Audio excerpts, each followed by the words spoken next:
नमस्कार दोस्तों, स्वागत है आपका अपने YouTube channel GK Mukesh Lochab में। मैं मुकेश लोचब आप सभी का हार्दिक स्वागत करता हूं। दोस्तों, अगर आप चैनल पर नए हो तो सबसे पहले चैनल को सब्सक्राइब करें और बेल आइकन को दबाना ना भूलें, ताकि जब भी कोई नया वीडियो आए उसका नोटिफिकेशन आपको मिल जाए। और वीडियो को दोस्तों अंत तक देखा करो और ज्यादा से ज्यादा इसे शेयर किया करो। दोस्तों, हम बात कर रहे थे कला संस्कृति की, और कला संस्कृति के कुछ टॉपिक पढ़ चुके हैं और आज एक नए टॉपिक की शुरुआत करते हैं। दोस्तों, टॉपिक का नाम है राजस्थान के त्योहार।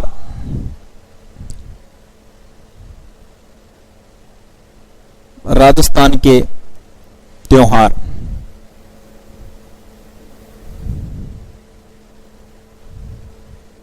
दोस्तों, ये जो टॉपिक है ये आपके लगभग सभी जितने भी राजस्थान के जितने भी एग्जाम है उन सब में इस टॉपिक से संबंधित क्वेश्चन पूछे जाते हैं। चाहे आप पटवारी का एग्जाम लो, चाहे हाई कोर्ट है या रिट है, इन सभी एग्जामों में ये टॉपिक दे रखा है। और त्योहार याद करने से पहले हमें जो हिंदू महीने हैं उनका पता होना चाहिए। 12 हिंदू महीने, उनकी मैं बात करता हूं तो सबसे पहले महीना चैत, दूसरा महीना वैशाख, तीसरा महीना ज्येष्ठ, चौथा महीना आषाढ़, पांचवा महीना श्रावण, छठा महीना भाद्रपद, सातवां महीना आश्विन, आठवां महीना कार्तिक, नौवां महीना मार्गशीर्ष, 10वां महीना पौष, 11वां महीना माघ और 12वां महीना फाल्गुन। त्योहार याद होने से करने से पहले हमें 12 महीने पता होना चाहिए। मारवाड़ी में बोलो तो चैत, वैशाख, जेठ, आषाढ़, सावन, भादो, आसोद, काती, मिंगसर, पो, माह और फागण। ये 12 हिंदू महीने हैं और इन्हीं 12 महीनों में हम कुछ त्योहार पढ़ेंगे। शुरुआत करेंगे हमें चैत के महीने से। लेकिन आपको पता होना चाहिए हर महीने में 2 पक्ष होते हैं। चाहे कोई सा भी महीना ले लो, कोई सा भी महीना ले लो, हर महीने में 2 पक्ष होते हैं।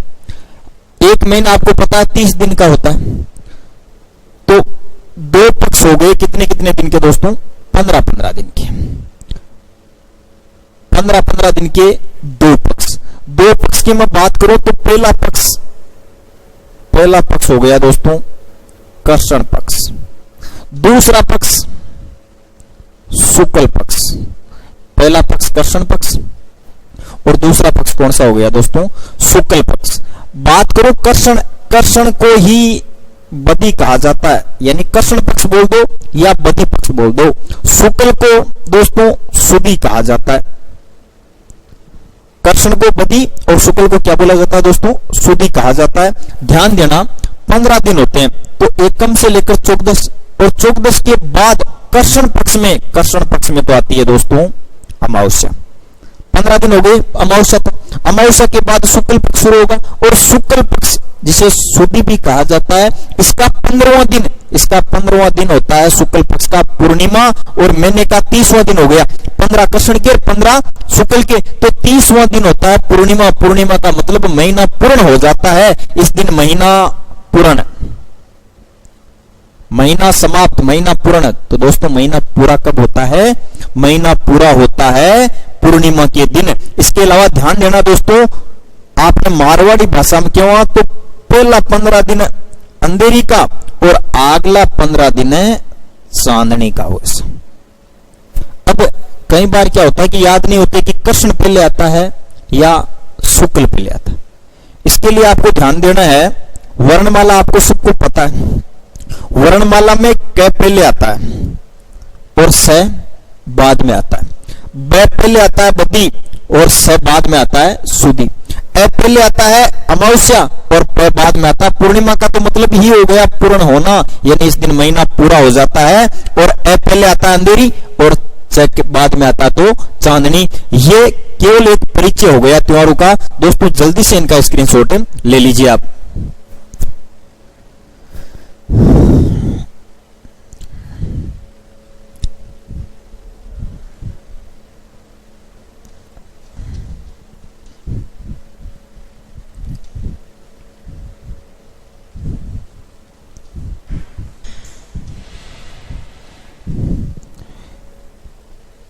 दोस्तों ध्यान देना, मैंने कहा कि कोई भी पक्ष, कोई भी महीना है उसमें दो पक्ष होते हैं।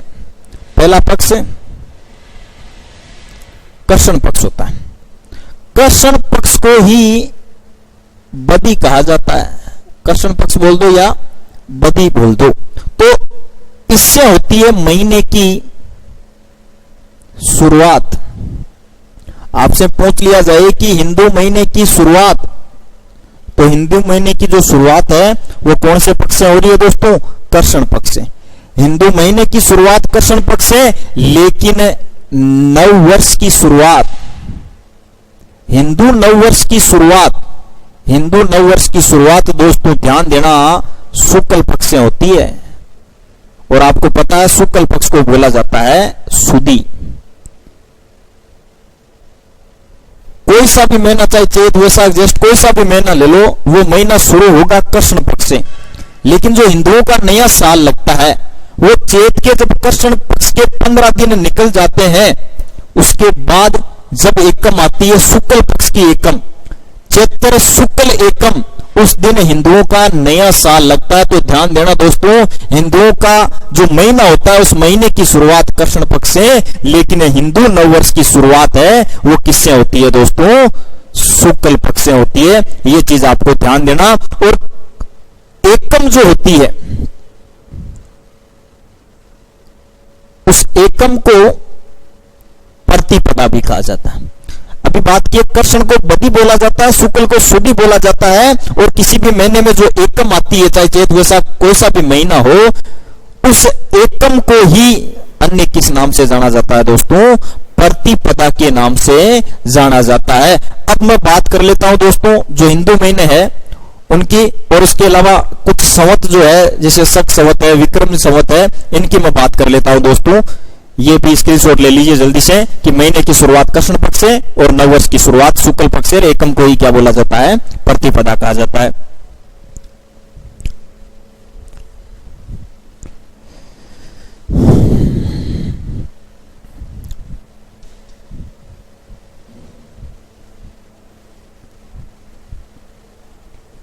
ध्यान देना दोस्तों, बात करूं मैं, एक तो होती है विक्रमी संवत, विक्रम संवत या विक्रमी संवत।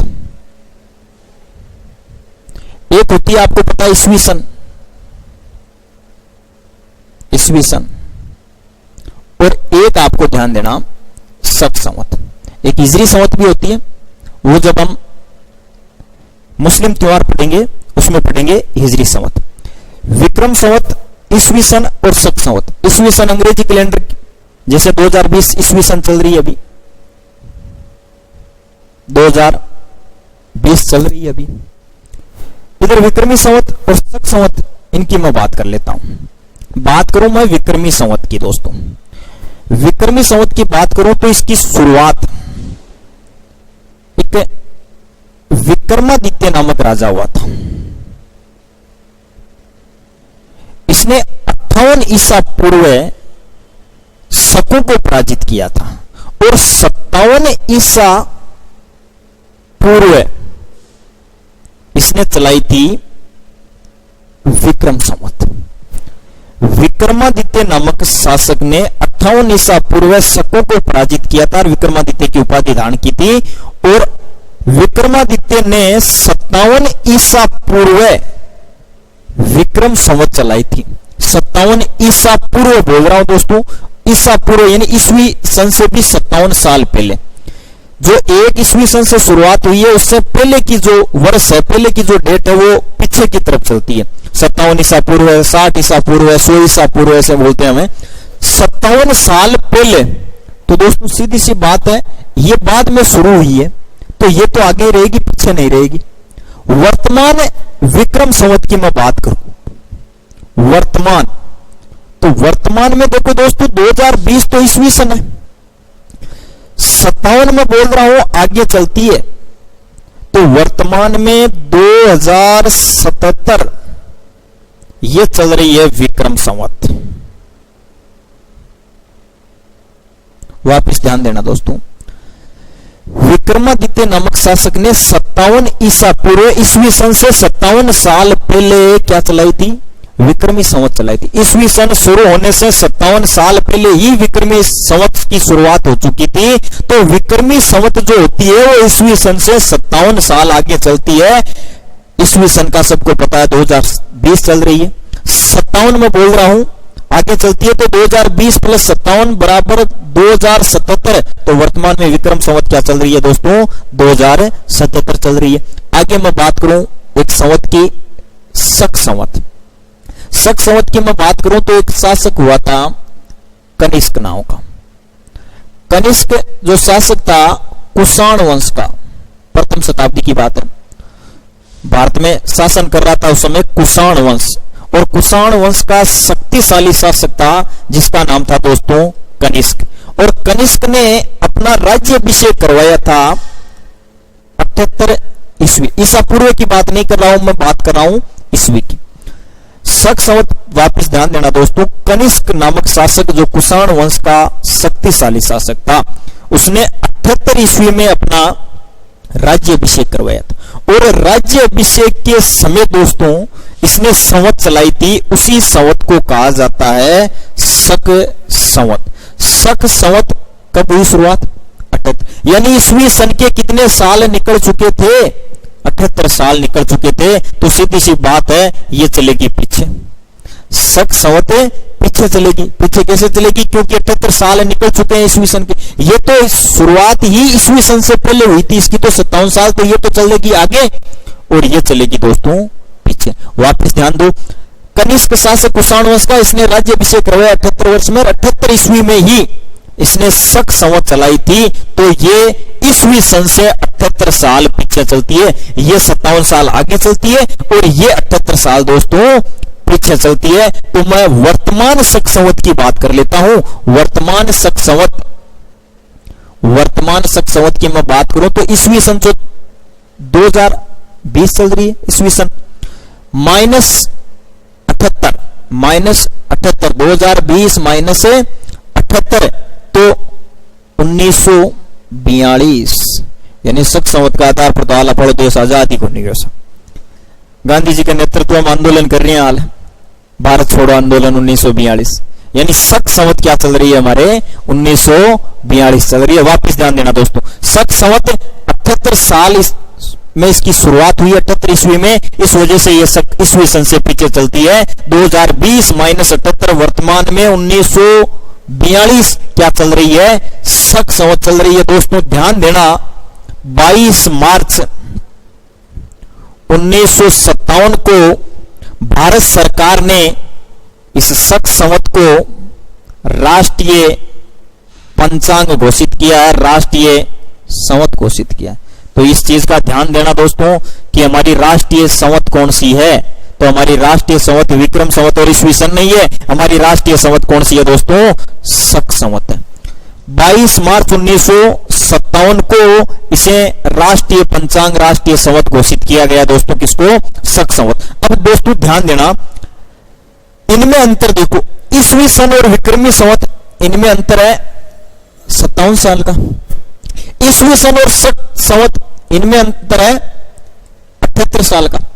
ये 57 साल आगे, वो 78 साल पीछे। तो मेरा क्वेश्चन ये हो गया कि शक संवत और विक्रम संवत में अंतर कितना है। क्वेश्चन देखो, मैं बोल रहा हूं विक्रम संवत 57 साल आगे ईस्वी सन से और शक संवत 78 साल पीछे, तो जोड़ दो दोनों को, 78 प्लस 57 बराबर 135 वर्ष।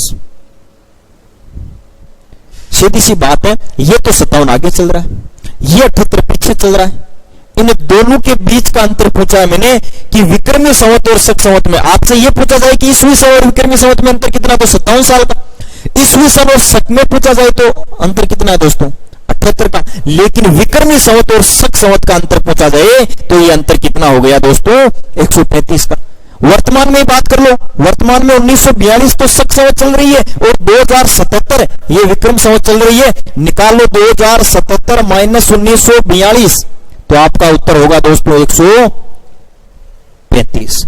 अब एक सिंपल सा क्वेश्चन है जो मैं आपसे पूछ रहा हूं, अगर आपको समझ में आया है ये शक संवत और विक्रमी संवत तो आप इसका उत्तर सही दोगे।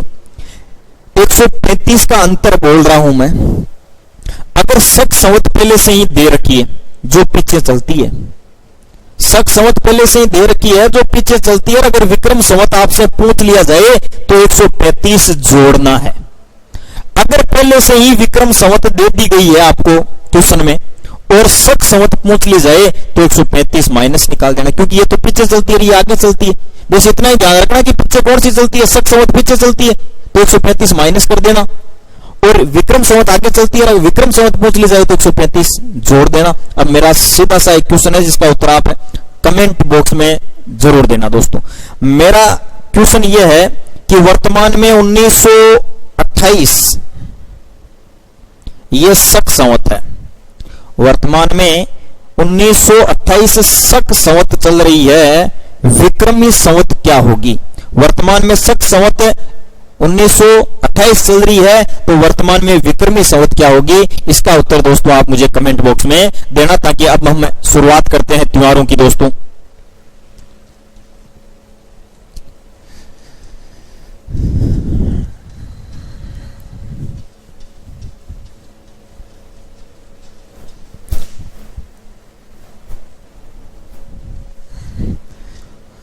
दोस्तों राजस्थान में त्योहारों की एक कहावत है, राजस्थान में त्योहारों की एक कहावत है तीज त्योहार बावड़ी ले डूबी गणगौर। ये राजस्थानी त्योहारों की एक कहावत है कि तीज त्योहार बावड़ी ले डूबी गणगौर, कि राजस्थान में त्योहारों की शुरुआत तीज से होती है और त्योहारों की समाप्ति गणगौर को होती है। ये तो हो गई शुरुआत, और ये आपको ध्यान रखना है त्योहारों की समाप्ति, कि तीज त्योहार बावड़ी ले डूबी गणगौर, त्योहारों की शुरुआत राजस्थान में है वो तीज से होती है और समाप्ति होती है गणगौर। अब तीज तो राजस्थान में दो बड़ी तीज बनाई जाती है, एक तो छोटी तीज बोलते हैं और एक बड़ी तीज बोलते हैं। दो तीज हो गई तो कौन सी है? ये श्रावण की तीज है जिसे हम छोटी तीज बोलते हैं, श्रावणी तीज, छोटी तीज। श्रावण शुक्ल तृतीया, सावन के महीने में शुक्ल पक्ष की जो तृतीया है उसे बोला जाता है दोस्तों श्रावणी तीज। और समाप्ति गणगौर के दिन, और गणगौर आती है दोस्तों चैत के महीने में, चैत्र शुक्ल तृतीया। तो राजस्थान में त्योहारों की शुरुआत छोटी तीज से और समाप्ति कब मानी जाती है दोस्तों? गणगौर के। इसीलिए बोला जाता है राजस्थान में तीज त्योहार बावड़ी ले डूबी गणगौर। अब ध्यान देना, इन दोनों ही त्योहारों से पहले एक त्योहार मनाया जाता है राजस्थान में, उस त्योहार का नाम है दोस्तों सिणजारा। सिणजारा छोटी तीज से भी पहले मनाया जाता है और सिणजारा गणगौर से भी पहले मनाया जाता है। एक दिन पहले का मतलब हो गया दोस्तों दूज को द्वितीया,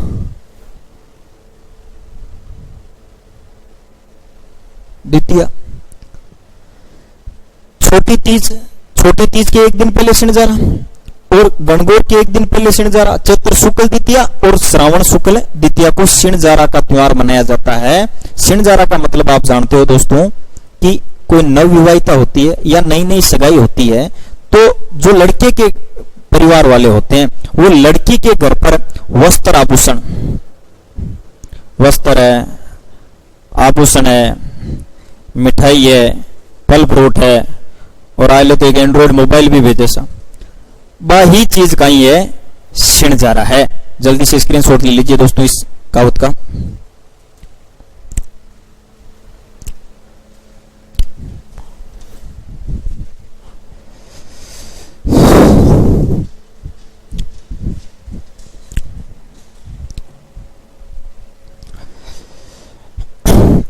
आगे ध्यान देना दोस्तों। अब हम बात करते हैं शुरुआत से त्योहारों की। चैत्र महीने से लेकर फाल्गुन तक हम 2-3 वीडियो में ये कंप्लीट त्योहार पढ़ लेंगे दोस्तों। सबसे पहले मैं बात कर लेता हूं चैत के महीने की। हिंदुओं का पहला महीना चैत्र महीना। और वही बात दोस्तों कि हर महीने में 2 पक्ष होते हैं। तो पहला पक्ष कौन सा हो गया? कर्षण पक्ष। चैत से हम शुरुआत करते हैं। एक त्योहार मनाते हैं दोस्तों होली। होली का आपको पता है फागुन का जो महीना होता है उसका अंतिम दिन फाल्गुन पूर्णिमा को होली मनाई जाती है। होली के दिन फागुन का महीना, फाल्गुन पूर्णिमा बोल रहा हूं तो पूर्णिमा के दिन महीना पूरा हो गया फागुन का महीना। महीना शुरू कौन सा हो गया दोस्तों? चैत का महीना शुरू हो गया। और चैत का महीना शुरू हो गया तो पहले दिन होली का अगला दिन जिसे हम राम राम बोलते हैं वो त्योहार मनाया जाता है जिसे हम दोस्तों बोलते हैं धुलंडी। मैं पहले कृष्ण पक्ष के जितने भी त्योहार हैं उनकी बात कर लेता हूं। तो दोस्तों धुलंडी का त्योहार मनाया जाएगा चैत का तो महीना। पहला पक्ष सबको पता है कृष्ण पक्ष, चैत्र कृष्ण, और आपको पता है एकम। और मैंने बताया था कि एकम को ही कहा जाता है दोस्तों प्रतिपदा। चैत्र कृष्ण एकम को धुलंडी का त्योहार मनाया जाता है। और धुलंडी का त्योहार रंग व गुलाल के साथ, ये आप सभी जानते हो। होली मनाते हैं हम, होली के दूसरे दिन होली जो रंगों का त्योहार है, अगले दिन जो राम राम का त्योहार मनाते हैं उसे ही बोला जाता है धुलंडी। तो चैत्र कृष्ण एकम या प्रतिपदा को धुलंडी का त्योहार मनाया जाता है। ये त्योहार रंग व गुलाल के साथ मनाया जाता है। आगे मैं बात करूं इसी पक्ष में 8वां दिन दोस्तों त्योहार मनाया जाता है शीतला अष्टमी। शीतला अष्टमी तो चैत्र का महीना, कृष्ण पक्ष और अष्टमी, चैत्र कृष्ण अष्टमी को शीतला अष्टमी का त्योहार मनाया जाता है। और शीतला माता का जो मंदिर है दोस्तों वो चाकसू जयपुर में। और इसी दिन गधों का मेला लगता है। देखो मेला वाला टॉपिक पढ़ा दिया, लेकिन त्योहारों में जो भी मेले हैं, त्योहारों से संबंधित जितने भी मेले हैं वो मैं आपको इस वीडियो के माध्यम से उपलब्ध करा दूंगा दोस्तों। गधों का मेला लगता है चाकसू जयपुर। चाकसू जयपुर में ही शीतला माता का मंदिर है। और शीतला माता की जो सवारी थी वो थी गधा। और मंदिर में जो पुजारी होता है वो कुमार जाति का होता है। और इनका प्रतीक चिन्ह वो दीपक है। जब हम शीतला माता पढ़ेंगे उसमें कंप्लीट जानकारी ले लेंगे दोस्तों शीतला माता की। आपको इतना ही ध्यान रखना है, ये शीतला माता का जो त्योहार मनाया जाता है शीतला अष्टमी, इसका ये ध्यान रखना कि एक दिन पूर्व बना ठंडा खाना खाया जाता है। एक दिन बना पहले का जो खाना खाया जाता है जिसे हमें मारवाड़ी भाषा में बसोड़ा बोलते हैं। यानी इस दिन क्या खाया जाता है? एक दिन पूर्व बना ठंडा खाना खाया जाता है जिसे ही क्या बोला जाता है दोस्तों? बासोड़ा कहा जाता है, या बासोड़ा इस दिन खाया जाता है। एक दिन पूर्व बना ठंडा खाना खाया जाता है। और गांव में देखो, हर गांव में शीतला माता का मंदिर नहीं होता, लेकिन एक गांव में खेजड़ी का जो वृक्ष होता है उस खेजड़ी वृक्ष को शीतला मानकर इस दिन पूजा जाता है। तीसरे त्योहार की मैं बात करूं तो त्योहार मनाया जाता है गुड़ला का त्योहार। गुड़ला त्योहार की बात करूं दोस्तों मैं तो चैत का महीना, कृष्ण पक्ष और अष्टमी से यह शुरू होता है। अष्टमी से इसी महीने की शुक्ल पक्ष की तृतीया तक, चैत्र शुक्ल तृतीया। गुड़ला त्योहार दोस्तों, गुड़ला का त्योहार है यह मनाया जाता है मारवाड़ क्षेत्र में। मारवाड़ की बात करो तो जोधपुर पालीवाड़ा जो क्षेत्र है उस क्षेत्र में गुड़ला का त्योहार मनाया जाता है। चैत्र कृष्ण अष्टमी से लेकर चैत्र शुक्ल तृतीया अष्टमी से आप दिन जोड़ना शुरू करो, तृतीया तक 11 दिन तक ये त्योहार मनाया जाता है। 11 दिन तक मारवाड़ में कौन सा त्योहार मनाया जाता है? गुड़ला का त्योहार मनाया जाता है। इसके पीछे कारण है दोस्तों, राव सातलदेव का काल था। राव सातलदेव ये मारवाड़ के शासक थे। इनके समकालीन अजमेर का शासक था जिसका नाम था मल्लू खां। इस मल्लू खां का सूबेदार या इसका सेनापति, उस सेनापति का नाम था गुड़ला खां। यह मारवाड़ से गुजर रहा था और जोधपुर में जगह है पीपाड़। इस पीपाड़ नामक स्थान पर 140-141 कुंवारी कन्याएं गणगौर की पूजा कर रही थी। गणगौर की पूजा कर रही थी तो गुड़ला खां उधर से, गुड़ले खां जो था वो उधर से गुजर रहा था। तो इस गुड़ला खां की नजर पड़ी इन पर, तो इनको अगवा कर लिया था। अगवा करके ये जा रहा था तो इस बात का पता मारवाड़ के शासक राव सातलदेव को चलता है। तो राव सातलदेव ने खींची सरदारों की सहायता से, खींची शासकों, खींची सरदारों की सहायता से गुड़ला खां का पीछा किया था और गुड़ले खां का पीछा करके मेड़ता के समीप इनको पकड़ लिया गया था। मेड़ता के समीप एक भयंकर युद्ध होता है और इस युद्ध में मारवाड़ की जो सेना है उस सेना ने गुड़ला खां की सेना को पराजित कर दिया था और गुड़ला खां का सिर काट दिया था। सिर काटकर इन्हें 141 कुंवारी कन्याओं को दे दिया था। ये उस सिर को लेकर मारवाड़ में घूमी थी खुशी के मारे कि अगर लड़कियों के साथ, कन्याओं के साथ ऐसा बर्ताव होगा तो उसका हर्ष यही होगा। आज वही दृश्य दर्शाते हुए मारवाड़ क्षेत्र में एक त्योहार मनाया जाता है दोस्तों, जिसे गुड़ला का त्योहार कहा जाता है। आज महिलाएं एक छिद्र किया हुआ मटका लेती है, कुमार के घर जाती है, एक छिद्र लिया हुआ मटका लेती है, उसमें दीपक जलाती है, गुड़ला का गीत गाती है, गुड़ला का नृत्य करती है और मारवाड़ क्षेत्र में कौन सा त्योहार मनाती है दोस्तों? गुड़ला का त्योहार मनाती है। ये चैत महीने के कृष्ण पक्ष के 3 त्योहार है। जल्दी से दोस्तों इनका स्क्रीनशॉट ले लीजिए। दोस्तों आगे हम बात करते हैं शुक्ल पक्ष की।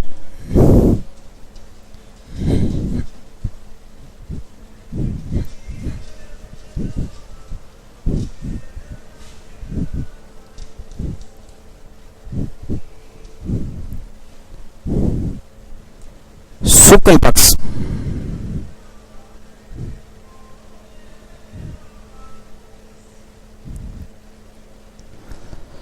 शुक्ल पक्ष की मैं बात करूं दोस्तों तो मैंने पहले ही बोला था कि हिंदू नववर्ष की शुरुआत है वो शुक्ल पक्ष से होती है और हिंदुओं का जो नया साल है चैत के 15 दिन जब निकल जाते हैं कृष्ण पक्ष के, उसके बाद हिंदुओं का नया साल शुरू होता है और इसी समय से नवरात्रा शुरू हो जाते हैं। तो दोस्तों मैं बात कर लेता हूं पहले नवरात्रा की।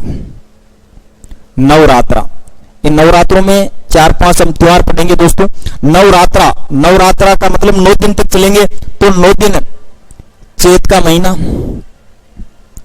शुक्ल पक्ष, एकम, 9 दिन तक, तो 9 दिन तक चलेंगे तो एकम से लेकर नवमी तक। चैत्र शुक्ल एकम से नवमी तक दोस्तों क्या आयोजित होते हैं? नवरात्र आयोजित होते हैं। नवरात्रों की मैं बात करूं दोस्तों तो जो होली के बाद आते हैं जो चैत के महीने में, इन्हें बसंतीय नवरात्रा कहा जाता है। क्या बोला जाता है? बसंतीय नवरात्रा। देखो 2 बड़े नवरात्र आते हैं दोस्तों साल में। एक तो आश्विन महीने में जो दीपावली से पहले आते हैं, आश्विन महीने में जो नवरात्र आते हैं उन्हें शारदीय नवरात्रा कहा जाता है और जो चैत के महीने में नवरात्र आते हैं उन्हें कौन से नवरात्रा कहा जाता है दोस्तों? बसंतीय नवरात्रा कहा जाता है। ये जो नवरात्रा ये होली के बाद और जो आश्विन महीने में आते हैं वो दीपावली से पहले आते हैं। अब दोस्तों नवरात्रा का पहला दिन जो होता है उस दिन मनाया जाता है हिंदुओं का नया साल, नव वर्ष मनाया जाता है। नव वर्ष की मैं बात करूं तो चैत का महीना, शुक्ल पक्ष, एकम या प्रतिपदा, चैत्र शुक्ल एकम, इस दिन क्या मनाए जाते हैं दोस्तों? नवरात्रा नवरात्रा। और नवरात्रा का पहला दिन क्या मनाया जाता है? नया साल मनाया जाता है। हिंदुओं का नव वर्ष, हिंदुओं का नया वर्ष, नया साल, हिंदुओं का नव वर्ष कब मनाया जाता है दोस्तों? चैत्र शुक्ल एकम को। और कहा जाता है कि इस दिन ब्रह्मा जी ने सृष्टि की रचना की। कहा जाता है कि इसी दिन वर्मा जी ने किसकी रचना की थी दोस्तों? सृष्टि की रचना की थी। और इसके अलावा बात करूं इसी नववर्ष की, तो कहा जाता है कि रामायण काल में भगवान राम व महाभारत काल में युधिष्ठिर का राज्याभिषेक, भगवान राम व युधिष्ठिर का राज्याभिषेक है वो भी इसी दिन माना जाता है। चैत्र शुक्ल एकम के दिन माना जाता है कि इनका राज्याभिषेक हुआ था। इसके अलावा जन्म दिवस की बात करो तो गुरु अंगद का जन्म दिवस, गुरु अंगद का जन्म दिवस। सिख संप्रदाय के ये दूसरे गुरु थे। सिख संप्रदाय में 10 गुरु हुए थे। प्रथम जो गुरु थे, संस्थापक वो तो थे गुरु नानक, और गुरु नानक के शिष्य जो सिख संप्रदाय के दूसरे गुरु थे जिनका नाम था गुरु अंगद। गुरु अंगद का जो जन्म दिवस है वो मनाया जाता है दोस्तों नववर्ष के दिन, चैत्र शुक्ल एकम के दिन। इसके अलावा मैं बात करूं दोस्तों, जो प्रथम राजस्थान दिवस मनाया गया था, प्रथम राजस्थान दिवस मनाया गया था दोस्तों 30 मार्च 1949 को। 30 मार्च 1949 को राजस्थान के एकीकरण का चौथा चरण था। इस चौथे चरण में राजस्थान की 4 बड़ी रियासतें मिली थी, JJJB, जयपुर, जोधपुर, जैसलमेर, बीकानेर। यह था एकीकरण का चौथा चरण। 30 मार्च 1949 बड़ी रियासतें मिली थी इस दिन। लगभग राजस्थान का निर्माण हुआ था इस दिन। इस वजह से आज भी प्रतिवर्ष हम 30 मार्च को मनाते हैं दोस्तों राजस्थान दिवस।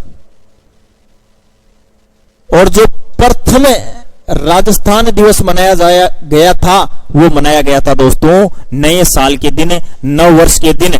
तो वापस ध्यान देना, 30 मार्च 1949 को। ईस्वी सन तो यही थी 1949। विक्रमी संवत की मैं बात करूं तो 57 साल आगे जोड़ लेना, तो इस समय विक्रमी संवत 1949 प्लस 57 तो 2006। विक्रमी संवत 2006 30 मार्च 1949 को एकीकरण का चौथा चरण हुआ था। इसमें 4 बड़ी रियासतें मिलाई गई थी। इस वजह से प्रतिवर्ष हम 30 मार्च को ही मनाते हैं राजस्थान दिवस। और पहला राजस्थान दिवस है दोस्तों वो नए साल के दिन मनाया गया था। इसके अलावा मैं बात करूं दोस्तों नए साल की, तो 1875 ईस्वी में आर्य समाज की स्थापना। 1875 ईस्वी में आपको पता है दयानंद सरस्वती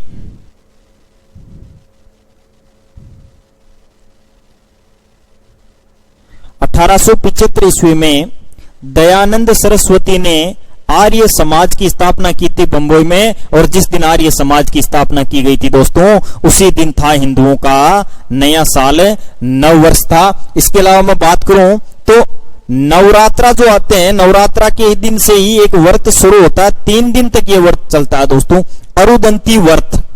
समय ध्यान रख लेना इसका दोस्तों, चैत का महीना, शुक्ल पक्ष एकम से तृतीया तक, चैत्र शुक्ल एकम से चैत्र शुक्ल तृतीया तक अरुदंती व्रत मनाया जाता है। जो महिलाएं होती है, स्त्रियां जो होती है, वो अपने चरित्र उत्थान के लिए, महिलाओं द्वारा अपने चरित्र उत्थान के लिए जो व्रत किया जाता है उसी व्रत को कहा जाता है दोस्तों अरुदंती व्रत। जल्दी से इनका स्क्रीनशॉट ले लीजिए ताकि शुक्ल पक्ष के आगे त्योहार पड़ते हैं।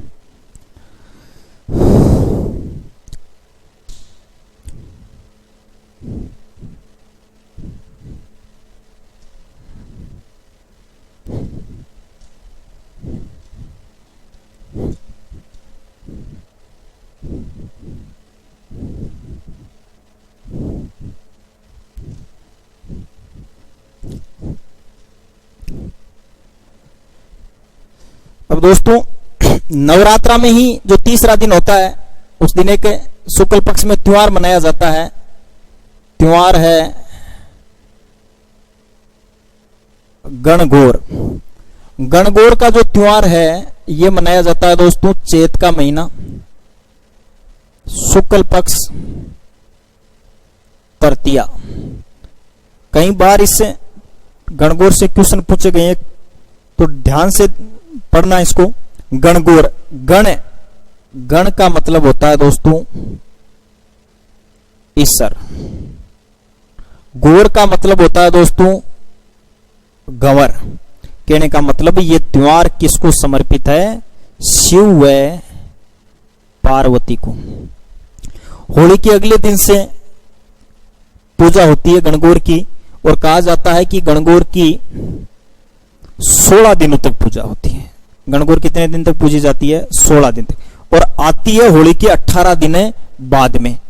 यह भी ध्यान देना, एलडीसी में एक बार पूछा गया क्वेश्चन है कि होली के जस्ट एक पखवाड़े बाद, एक पखवाड़े का मतलब हो गया 15 दिन, एक पखवाड़े बाद कौन सा त्योहार मनाया जाता है? तो दोस्तों वो त्योहार कौन सा है? गणगौर का त्योहार है। अगर 16 ऑप्शन में ना हो तो आपको ध्यान देना है, कितने ध्यान रखना है? 18 दिन ध्यान रखना है। वैसे गणगौर 16 दिन तक पूजी जाती है। गण का मतलब ईश्वर, गौर का मतलब गंवर, यानी ये त्योहार माता पार्वती व शिव को समर्पित है। शिव व पार्वती को समर्पित है गणगौर। गणगौर की पूजा होती है दोस्तों कितने दिन तक?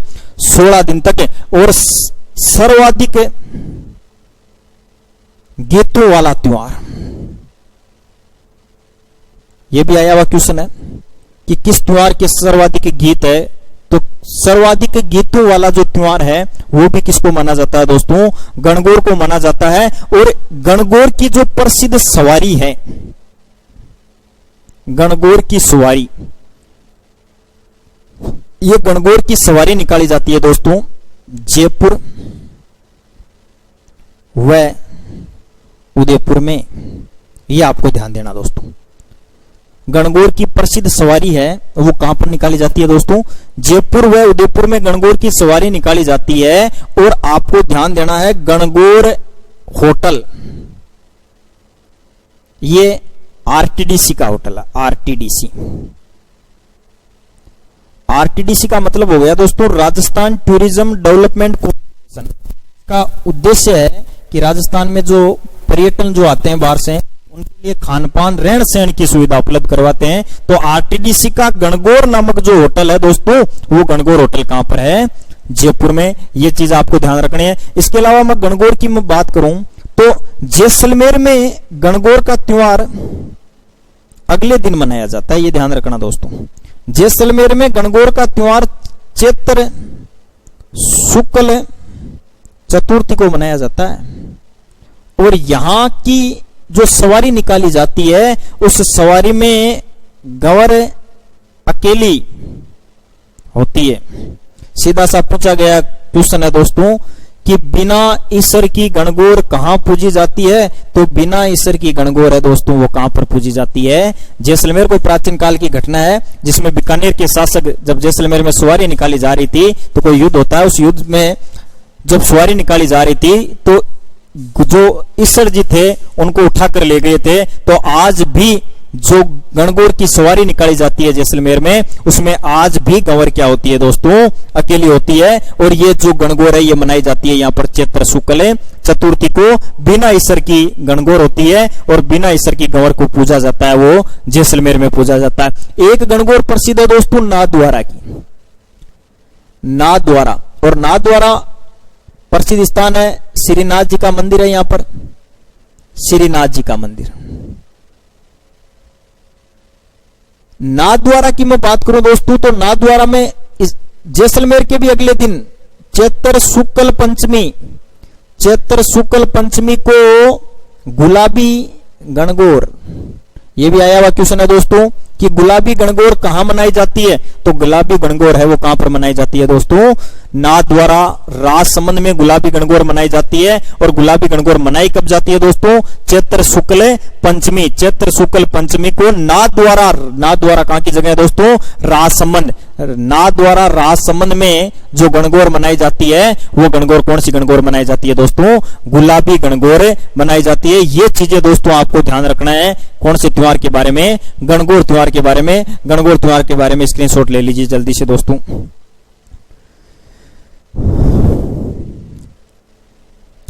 शुक्ल पक्ष के 4 त्योहार हो गए हैं दोस्तों, 3 हमने कृष्ण के पढ़े हैं।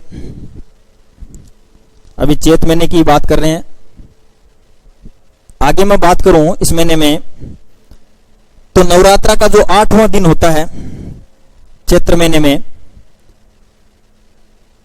उस दिन केला देवी की अष्टमी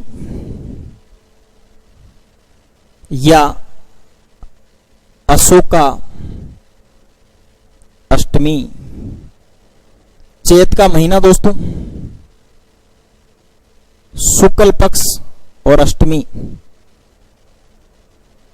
अब मौखिक रूप से सुन लेना दोस्तों, क्योंकि हम लोक देवियां पढ़ेंगे, उसमें केला देवी पढ़ेंगे दोस्तों।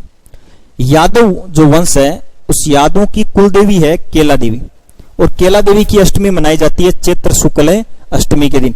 यादव वंश की कुल देवी केला देवी की अष्टमी चैत्र शुक्ल अष्टमी को।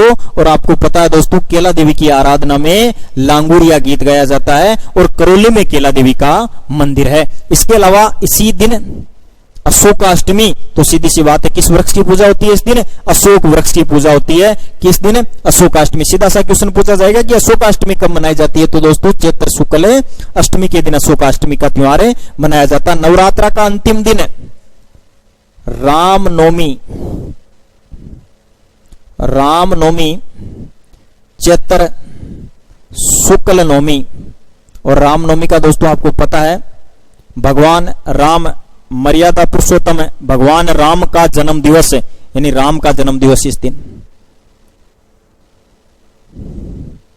राम का जन्म दिवस, भगवान राम का जन्म दिवस कब मनाया जाता है दोस्तों?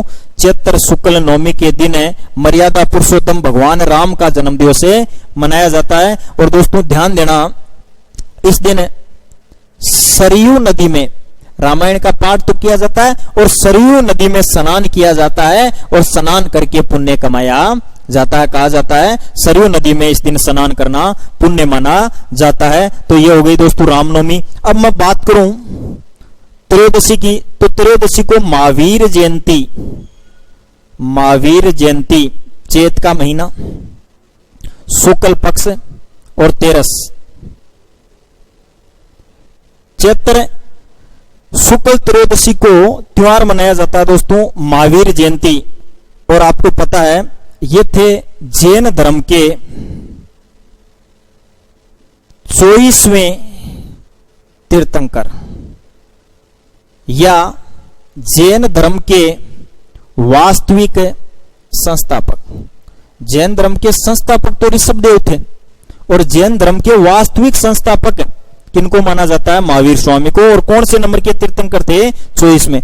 जैन धर्म में 24 जने उपदेश देने वाले हुए थे, उन्हें ही दोस्तों तीर्थंकर कहा जाता है। तो जैन धर्म के 24वें तीर्थंकर या जैन धर्म के वास्तविक संस्थापक महावीर स्वामी की जो जयंती मनाई जाती है, महावीर जयंती मनाई जाती है दोस्तों, वो मनाई जाती है चैत्र शुक्ल त्रयोदशी को। अब मैं बात करूं चैत्र महीने का अंतिम दिन, तो आपको पता है दोस्तों चैत्र महीने का जो अंतिम दिन है वो है चैत्र पूर्णिमा।